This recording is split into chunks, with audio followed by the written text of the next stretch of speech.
Welcome to Black Talk Radio News with Scotty Reid, of course. It's our broadcast from behind the enemy lines of USA Inc. I have joining me as a guest Kwabena Rasuli, Black Talk Radio family. Of course, you know him. He's been on BTR News over the years um, for a number of years.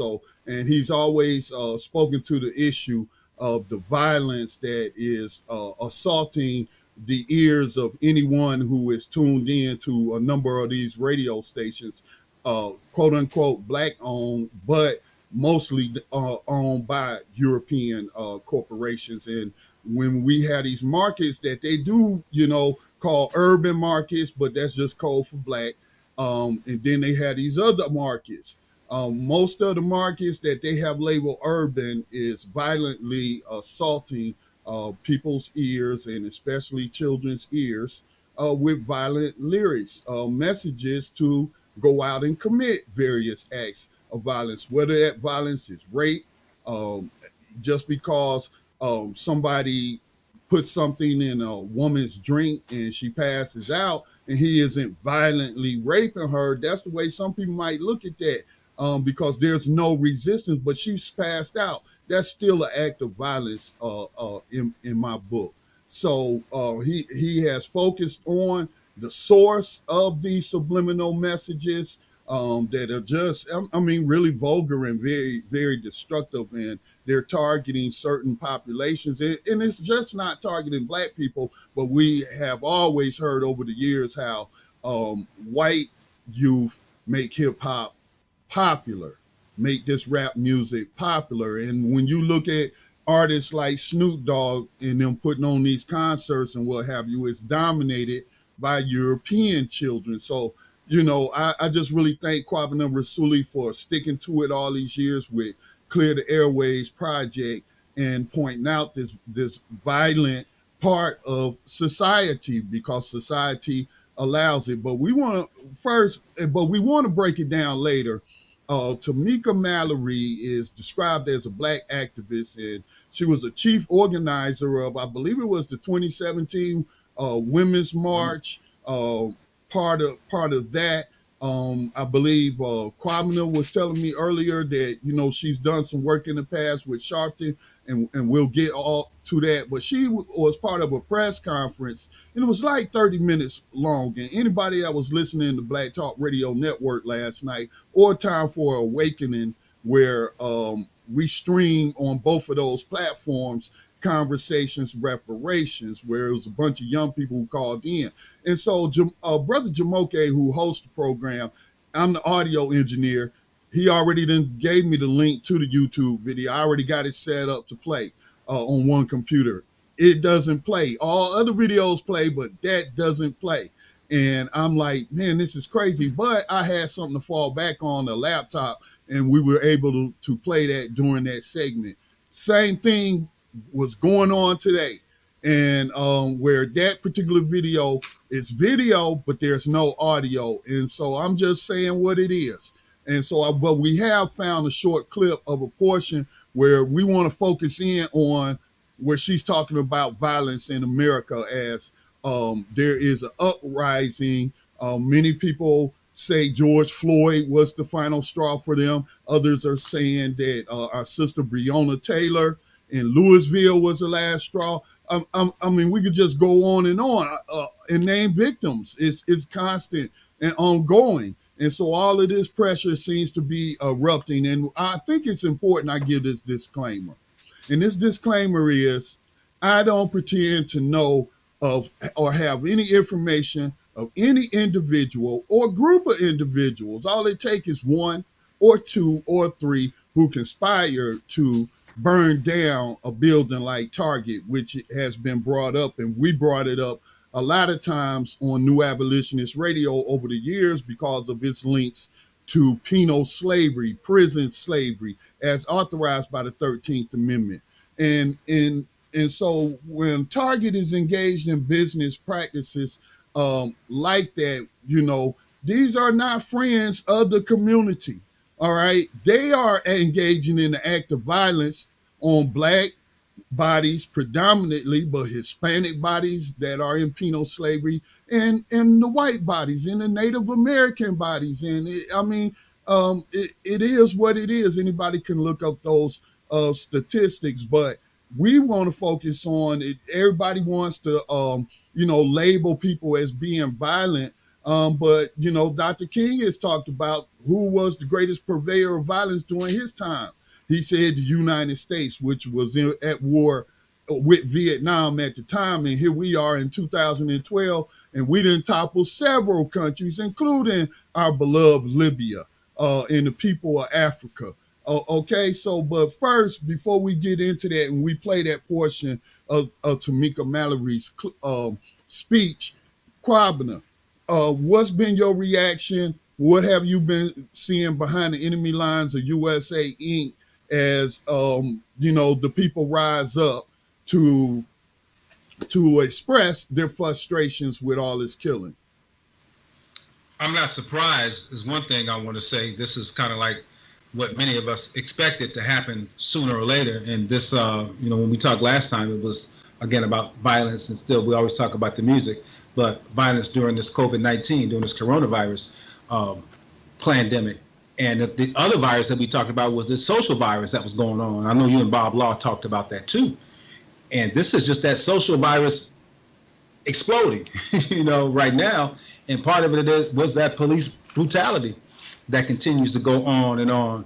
And that's what we talked about last time. It was the case of Brother Aubrey and Scotty Reid in Indianapolis and Brother Aubrey in Georgia. And since then, what happened since the last time we talked? So it is serious. It is serious all around the country. And I'm hearing it in small towns all around the country that people are wrecking shop. They're tired. The youth are restless. They're out of school. College students are out of school. So it's quite a time right now. And Sister Tamika, she came in and she hit them hard and heavy when she kept it real in Minnesota. Well, I think like 2 days or so after our brother was brutally, terroristically murdered by those pigs. That's a good segue. So we're going to go ahead and listen to this audio. Again, it was over 30 minutes, I believe. I don't know if that entire 30 minutes was just her speaking, but I couldn't get any audio on one of the YouTube copies. So we did find a clip, and it has music behind it, but hopefully those listening will be able to hear her voice over the music. So let's go ahead and transition to that clip.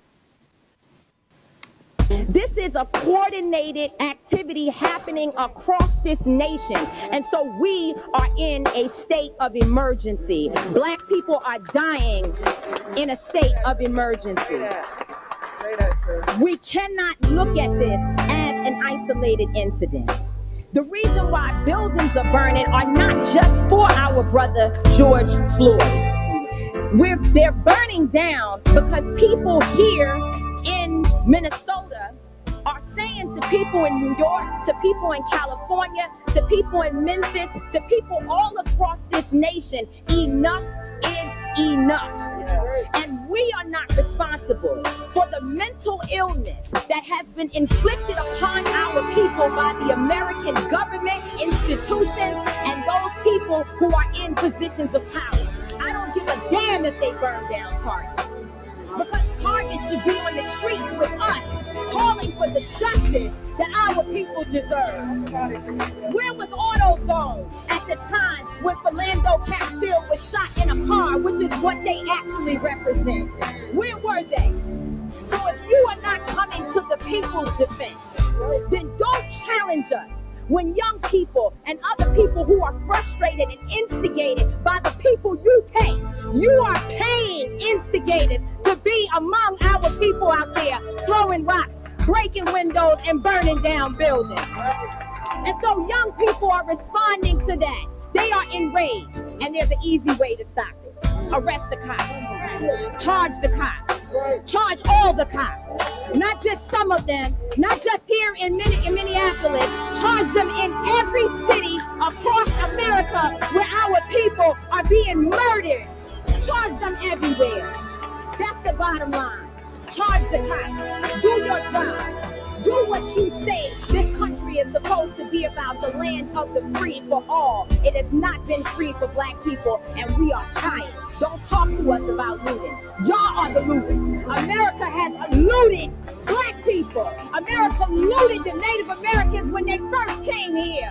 So looting is what you do. We learned it from you. We learned violence from you. We learned violence from you. The violence was what we learned from you. So if you want us to do better, then damn it, you do better. Pretty strong words, Brother Kwabena, and I'm in agreement with all of that. I think it's all backed up by facts. What was your reaction when you first heard Sister Tamika Mallory speaking on that? Not surprised, because I know she keeps it real and she's clear on a lot of things that she talks about. You know, I think it's good that she says it goes beyond what happened to Brother Floyd. As she put it, like, because when you hear Brother Floyd's brother tell everybody to be calm and chill, and like, bro, of course we're all sorry this happened to your brother. We feel for the family. Everybody does. That's why everything jumped off like that. It was the catalyst. But it goes beyond him, because we don't want another one. Like, if we'd have done this after Philando Castile, maybe your brother would still be here. I mean, anybody that thinks it's just about one individual, as I mentioned, Breonna Taylor in Louisville today. You mentioned, in Georgia, the brother Ahmaud Arbery. So but we have to understand the family members be grieving and whatnot. Yeah. And then they also have what they call crisis. It's an official government name for them. But what they do is, cause Billy Graham out of North Carolina, not Billy Graham, but his son, who is kind of right wing himself. I can't call his first name right, Franklin Graham. And so talking about Dave deploying some people to Minneapolis, you know what I'm saying? And so they call it like the clergy response team, if I remember the reporting correctly years ago, man. This is right back during what happened, Trayvon Martin, Sanford, Florida. Remember the young people shut it down and what have you? So, but I want to focus on, she was saying, we learned the violence from you. That is all that you have shown. People in this country perpetrated violence against Chinese immigrants, Japanese immigrants, but of course none more than descendants of Africans who were brought here and then bred here in the bowels of ship, many of them never making the trip and probably laying at the bottom of the Atlantic somewhere between here and Africa. It just the atrocity, and it just continues. It's the same thing. It's just in a different form. Like, we went from plantation slavery, fought a civil war, so-called law, the South or Confederates. We were taught that they lost, but where did they lose? The 13th Amendment that they, agreed to was that, listen, you just can't practice outright slavery. You got to convict people of a crime. Then you can put them into penal slavery. And so that's all we've had in increasing, percentages of people ever since 1865. And especially exploding under Joe Biden with his crime bill, and the Democrats and Republicans bipartisanly. See, we're not going to play partisan finger pointing games here. They're all responsible. People can look up their records and see who voted with Biden for his crime bill. Man, it's like what H.R. Brown, brother Imam Jamil Al-Amin, said years ago: violence is as American as cherry pie. What he said back in the day. And we voted today. They had election today, and Sanders was still on the ballot, so I was able to cast my vote for him. And we were saying this several weeks ago when Clyburn and those did their thing in South Carolina, right next to you over there. And I was like, okay, there's going to be some changes that's going to happen, because so many people were going for Bernie Sanders and Democratic socialism. There's going to be some changes. Now, Sanders it's going to be tough. So Sanders was like, I compared it to like that movie, I'm Gonna Get You Sucker. Remember that movie? Yeah. And when they said, I guess Damon Wayans and the other Kadeem Hardison kept getting in trouble, and the dude, you either take the stairs or the window, and they kept taking the stairs. You know, their butts hitting each. Their butts kept hitting the stairs, painful. That's what I said. With Sanders, it's gonna be some painful. It's gonna be some pain because it's gonna be some changes for y'all. Well, your butt can hit the stairs, but without Sanders, you're gonna get thrown out the window. And so right now, you get thrown out the window. That's what we're going. And I was talking about that the other day because the changes are gonna happen. It has to happen. Yes, and you know I want to get off into Sanders, but he had all the right things because he didn't write that platform by himself. Many people, many of them black, many of them non-white, who participated in all of those plans. Number one that appealed to me was the plan to shut down prison slavery effectively by adopting a prisoner's Bill of Rights. But, you know, they were cheating him. He didn't have the courage to just really call it out like it straight out was.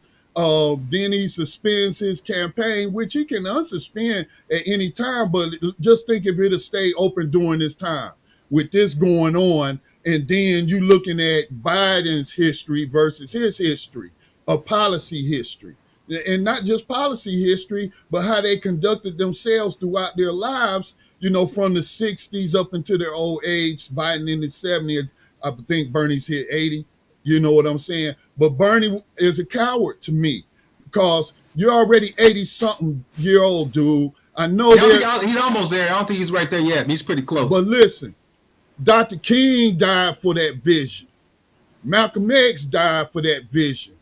And so you aren't willing to die for that. Sometimes you got to call it like it is. You got to speak real truth to power. He knows he was cheated.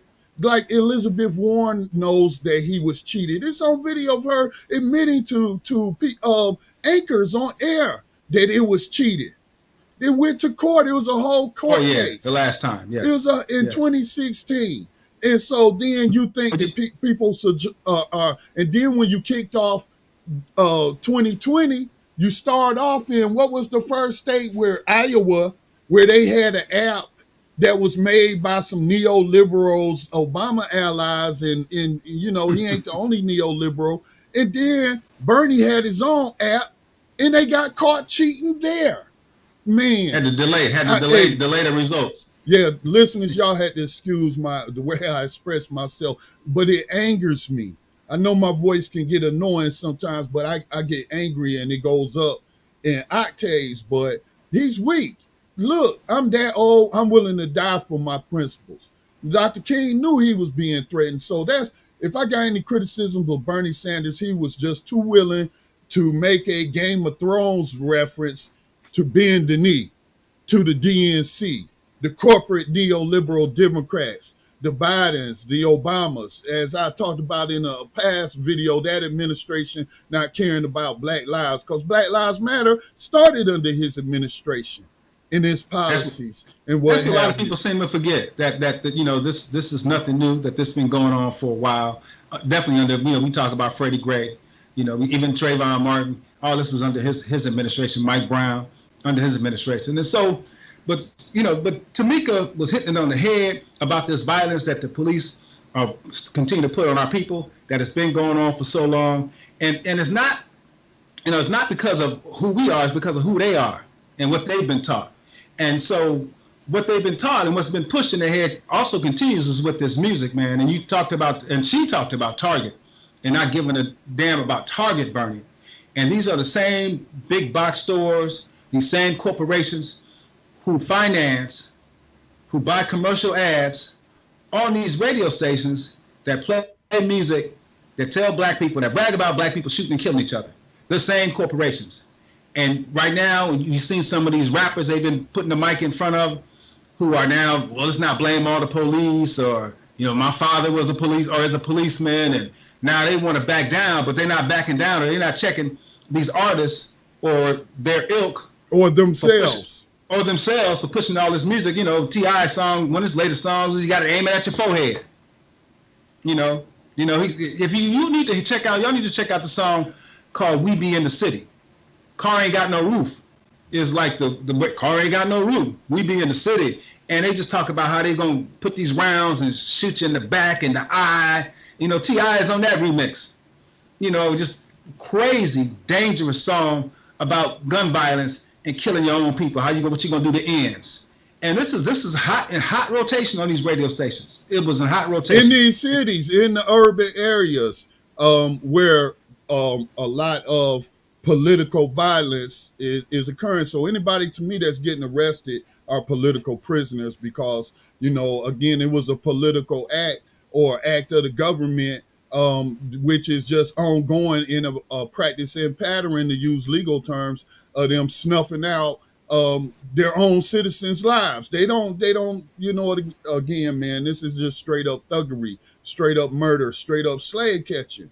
Because that policing is always been historically connected to slavery. And of course, historically, Black bodies have been policed more than others. And so, you know, people got to understand that, but you are exactly right. I mean, I don't go into many department stores. When I need stuff, I go online and what have you.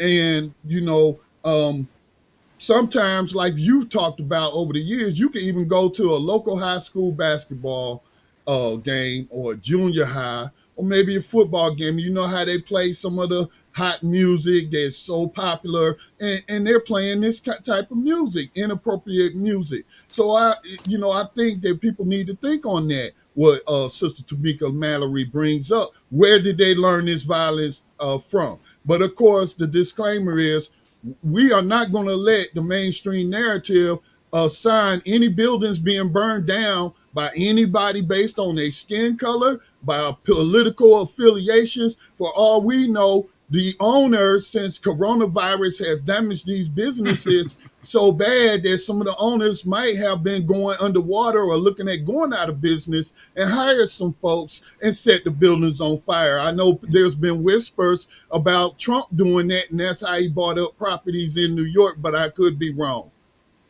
No, that is a practice that's been documented and people talk about it all the time. You know, and they call it, they use a word that starts with a J before the fire. When I first moved out to this Northwest Indiana area, first time I heard it was from a white dude said, "Oh yeah, they said a Jewish fire." That's what the white dude said. I was like, wow. So that's what they call it. That's what they used to call it, I guess. But yeah, you can't put nothing past, man, things that are going on with this in the system and in society. But you know, again, I think about these corporations and like the McDonald's. Now McDonald's is wanting to give money and help out during this crisis right now. When I talk about the songs like "Car Ain't Got No Roof" and these violent, vulgar songs like the one I heard the other day, "I Got Your H on the Leash," I will F your H and pay her bills, "My chopper decapitates you, blow your face off," and followed by that is a McDonald's commercial. Just a second, Kwabena, for those who may be new to this issue that you've been raising through Clear the Airwaves project, since that's how I met you, actually, is to interview you about your work as I came across it on social media. But you know, you've been doing these surveys and stuff and what have you, and there was a very interesting one that you posted that his brother looked like he was a security guard, and it really is on us to stop listening to it, man, and not listen and hold these corporations to account, hold the McDonald's to account. Pay, you want to talk about you concerned about violence, or anybody wants to complain about corporations that exploit their labor, don't pay them living wages. We don't have affordable housing for the majority of the people. So many are homeless because of the 2008 meltdown, and Wall Street got bailed out, the banks got bailed out, and families got put out on the street. This is, you know what I'm saying? So we have to hold these corporations. I am not, to quote Malcolm X, I am not concerned about Massa House burning down when they're causing so much harm in the community. And again, your focus is on the harm when they underwrite through advertisement on these radio stations like we're the Breakfast Club. People mention the Breakfast Club. They was mentioned last night talking about reparations. But you tell them, who owns the Breakfast Club distribution? And then what else do they distribute, Brother Kwabena? Who else? Amos Broadcasting, I believe, is the one that owns Breakfast Club. And they're based in Texas, just another corporation that pushes that poison. And right now we have a resolution pending in New York City sure Council. It's not Crawford? It might be Crawford. Crawford owns Power 92.3, which is one of the most horrid radio stations in the country in the Chicagoland area, right there in Hammond, Indiana. That's who Crawford owns, and I will let you know that Crawford, all around the country, they have quite a few radio stations that they own, but what they mainly push is conservative talk and Christian broadcasting. That's mainly what they push all around the country. But when it comes to Chicago and the young African masses that they play on their so-called urban rap station, it's always about killing people. You know, they're praying to God in some of these songs, then they're rapping about killing people and pornography, about what the sister would do with no hands. And bro, and they drop, not like you mentioned the survey. We did it again yesterday. We're going to finish it up, but I found a little spot where I can go play a little ball behind the school, and some other brothers came through, and I relinquished the court to them as I was getting ready to leave. But I said, y'all going to answer the survey question for me? And they said, yeah. And they did it on video. And they answered the survey question, same numbers. N-word, N-bombs, I think they said 90%. Calling our sisters B's and H's, they were like 85%. Bragging on us to shoot and kill each other in the music, it's like 85%. And one brother was 19, the other I think was 14 or 15. And this is the music that's being force-fed to the masses of our people constantly. And they have not stopped. We talked about it last time during the corona issue that's occurred on WGCI, which is a no-heart station. Y'all call them iHeart. They had a COVID mix a couple of weeks ago. And in this COVID mix, the first song was a song by Roddy Ricch, where he bragged about S&OD, no hands with it. It's in the chorus. And that's in the COVID mix. Yeah, so now that it's got mentioned iHeart. You mentioned iHeart. While I got the information in front of us, Premier Networks distributes the Breakfast Club. And that is a subsidiary of iHeart Media, or No Heart Media, as Clear the Airwaves Project movement calls them. So there you go. They ain't got no heart, no compassion for their listeners. And we met with them. We've sat, me and Brother Creamer and Brother Kojo sat in their office with them and met with them, and they just said, oh, y'all want to be part of our board? Or look, y'all blame it, go get the labels. And no, the labels send you some music, and the music is calling out women B's and H's and telling us to kill each other. Don't play it. Don't play it. It ain't on the labels. It's on y'all. Y'all the radio station. And then we have the issue of the materialism, like you talked about. And when we struggle with this music, brother, we don't just deal with the pornography, the N-bombs, you know, and the killing. We talk about the materialism.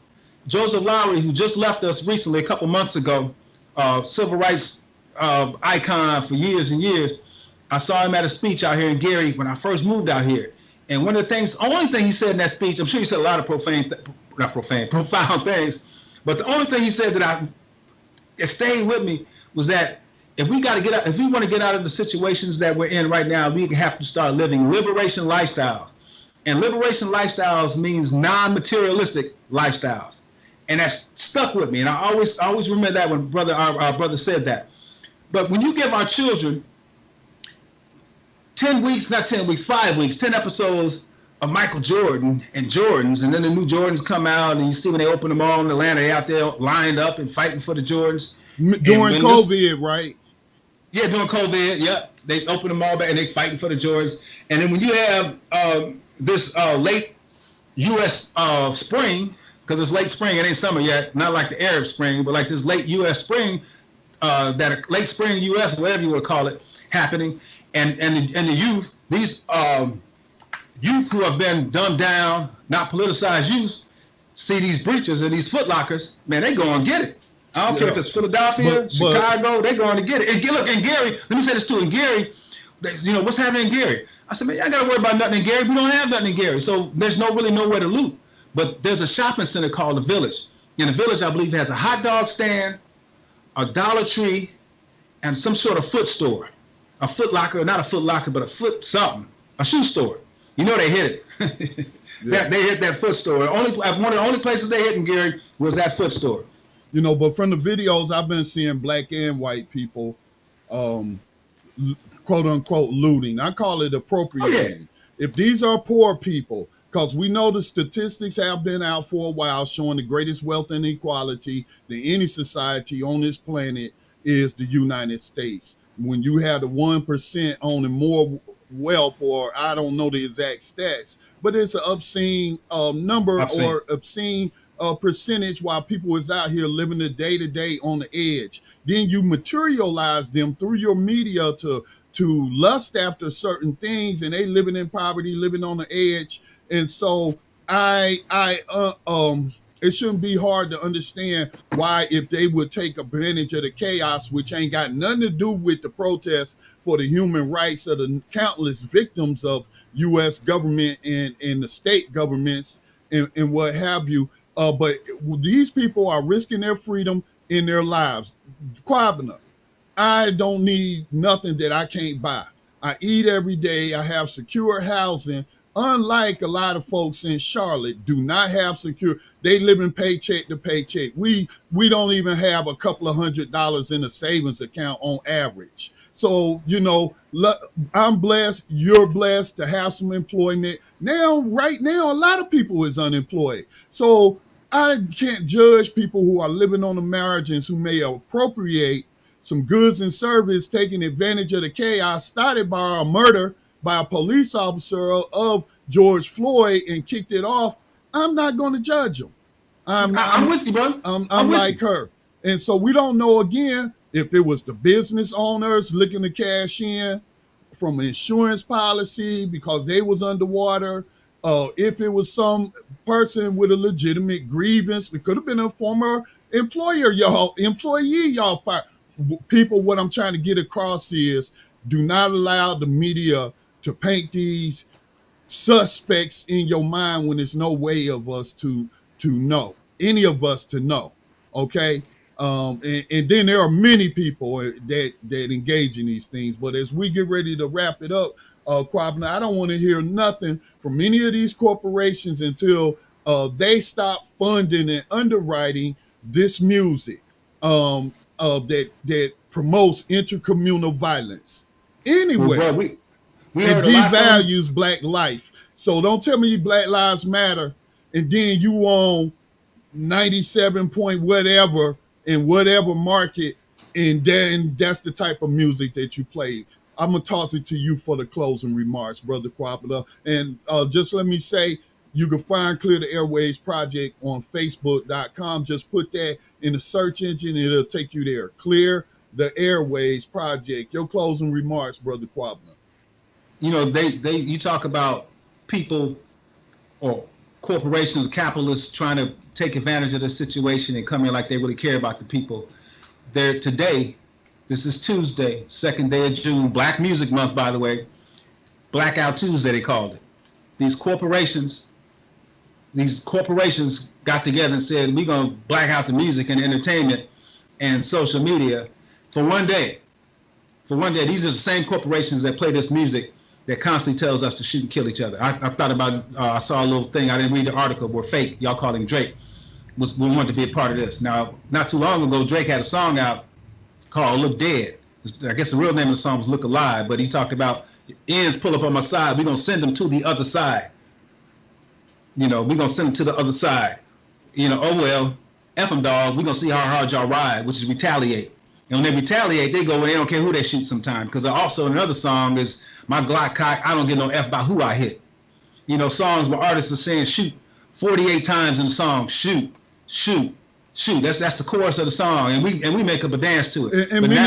And also many of these corporations use 30 seconds whatever for their commercials. Exactly for their commercials for this crap. And now y'all want to take one day, like yesterday was the first day of Black Music Month. And by the way, too, I want to give a shout out to our theme for Black Music Month this year is music as a tool for our liberation. Music as a tool for liberation. That's the theme for Black Music Month for this year. But you know, yesterday I'm monitoring these radio stations again. So we monitor them periodically, and it's all about pornography. It's all about, you know, savages from Beyonce and the sister Megan the male horse, because the stallion is a male horse. So Megan the male horse, they now have the #1 song, not just on urban radio, but the Hot 100 in the whole country is a song called Savages. That's the #1 song in the country during what's going on right now. So some of the stuff is coming back to bite them in the ass. you know. And then the number one song in Switzerland, the number one song in London, in Ireland, in Australia is a song called Rockstar. Where your homeboy, the baby.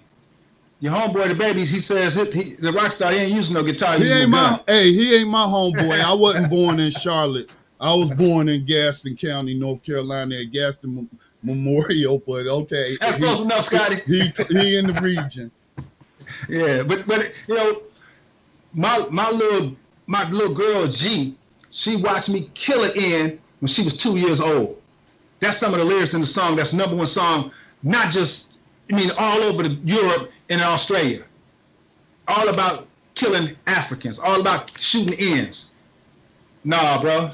No, watch tomorrow. Watch what they're gonna be playing. Those who did participate in this charade. Watch what they're gonna be playing tomorrow. I said the only blackout I want to hear or deal with today is that book by Paul Porter called Blackout: His 40 Years in the Music Business, right. where he exposes the violent and the hypocrisy in this music business and what it does to our African people, what it does to the psyche and to the mind of the masses of our people. Yeah, if y'all want to find that Black Talk Radio Network family, just on the platform, blacktalkradionetwork.com, put in Paul Porter, and that'll pull up the interview I did with him when his book Blackout came out. Well, Kwabena, tell them once again how they can link up and support Clear the Airwaves Project and see those surveys you've been doing on the street. Yeah, we're on YouTube. We got to just also search Clear the Airwaves Project Black Music Survey, and those surveys will come up. Also, you can check us out, as you mentioned earlier, Clear the Airwaves, and it's airwaves as in ocean waves, AIRWAVES. Clear the Airwaves Project. And we need some support. We need help. We need help. Our children. We're focusing on our children because this is a poison that they're pushing on our children. Our children, they cannot fend for themselves. They need us as adults to protect them. Oh, yeah. So we have to. Oh yeah. Sorry to interrupt, but before we close out, congratulations, bro, for being the guest on BTR News segment that was highlighted on another ranking that came out from a media platform talking about must listen to Black podcast that's covering the George Floyd protest and murders and what have you. And they highlighted three of my podcasts from the archives, and the one I did with you about police violence. And we also was connecting the dots the same way we've done here. But, you know, congratulations on them picking that as one of the most interesting podcasts. You share in any kudos being thrown our way, I should say. Man, back at you, brother. You know, brother IG at TMB was talking about leaders, people complaining about where's the leadership. And one of the first people I thought about was you, because the work that you're doing here with the Black Talk Media Project is so important, bro. And you know, you put in a lot of work, and you know, like we need support with the Clear the Airways Project. We need to support Black Talk Radio. All right, brother Kwabena, you stay safe during this pandemic and this uprising, and definitely be calling on you in the future to get some of your on the ground analysis. Right on, brother Scotty. You too, bro. Stay up. Stay alert.